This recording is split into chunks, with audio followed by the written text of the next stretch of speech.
Hello everybody, it's Max McAllister with another edition of Cycle with Max. Today I'm going to help you diagnose and find the most common creaks on your bicycle and repair them so that your bike goes back to the condition it should be in, which is quiet. So there's an old adage in cycling that's been handed down for ages and decades that your machine should be silent. And that really is the goal. Your bike should make virtually no sound at all as it goes down the road. If your bike is squeaking and creaking and making noise, maybe that doesn't bother you, but it pretty much is going to bother everybody around you. So you want to have a clean, well-maintained bike that makes no sound. So the sources of creaks are always where something interfaces with something else. And so I'm going to point to the common ones, and then we'll talk about how you fix them. So your seat post clamp is a common one. Your seat rails where they meet the seat post. Your stem, your handlebar clamp where your stem meets your steer and where your handlebars go to your stem there.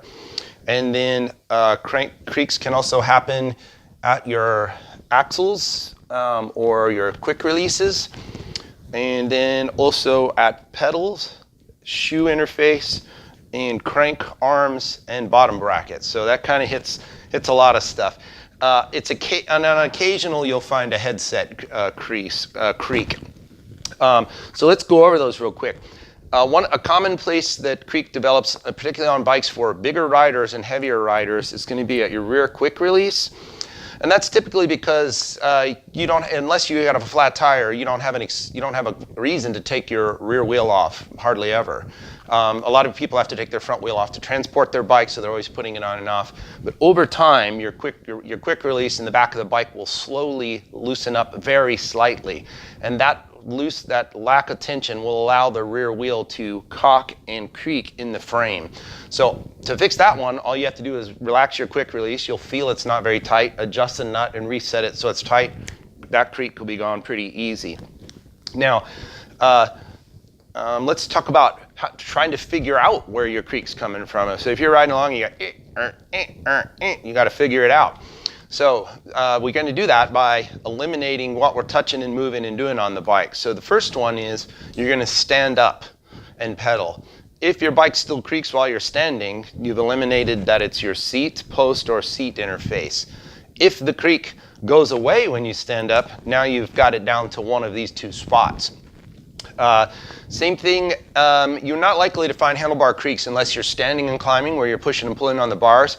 But if you are and you hear a creak, then you're going to need to actually just relax for a moment. Don't push and pull so hard and see if the creak goes away. So if it does, when you're not yanking on the bars, you can know that it's going to be here in the stems, between the stem and the steer tube and the stem and the handlebar somewhere. So it's easy to find that.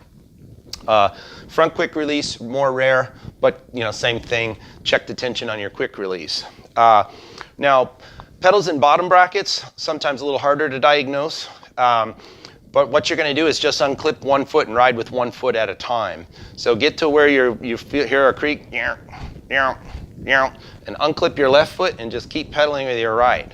Maybe it stays, maybe it goes away. Clip your left foot back in, unclip your right, pedal with your left.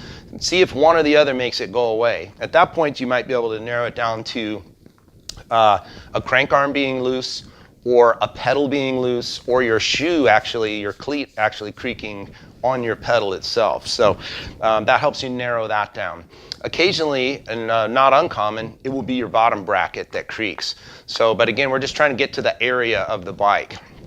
So typically the cure for most of this stuff is just simply disassembling the parts, cleaning them out thoroughly, and reassembling them. So on aluminum parts, if you have an aluminum frame, an aluminum seat post, an aluminum seat, and steel or whatever kind of seat rails, you just clean the parts thoroughly and reassemble them, even down in the tube as far as you can get, and then reassemble them properly, and their crease will tend to go away. On aluminum parts, you can use a little grease down in the seat tube, and that'll kind of help keep creeps. Now, if you're dealing with carbon fiber anywhere on any interface, you're going to need some of what's called grip paste or some people call it fiber grip or carbon paste. There's a bunch of nicknames for it in the industry. Basically, it's a grease that has a grit in it, and the grit makes for an interface like an extra locking agent between the two surfaces that are being clamped together. So you actually just apply this like grease thinly. It doesn't need to be globs of it. One tip is make sure you coat your whole seat post. Before you pull your seat post out, you can put a wrap of electrical tape so you know right where your seat post was, and coat below it and coat all of it. So some people might just coat where the clamp is, but the post can actually creak down in the frame. Seat post rails, same thing, thin coating. If you have carbon seat rails, that's a place. And then same thing applies if you have carbon handlebars or a carbon steer tube. This paste is important for those interfaces. And then again, being sure that you know to torque the bolts properly. Use a bicycle-related torque wrench. Make sure you have the proper torque setting on your tool, and torque the part components to the proper torque, and that'll help. Then bottom bracket stuff gets more advanced, probably past the scope of the do-it-yourselfer, because it takes a series of special tools and some knowledge to do that. But not uncommon on mini cranks, it will just be the bolt that holds the two halves of the crank together. Now there's many ways cranks go together, but you can kind of find the ones on yours, and without taking anything apart, tighten the hardware that's on your existing cranks. If that doesn't go away and you're not comfortable working on your bottom bracket, you'll have to take it to your bike shop at that point.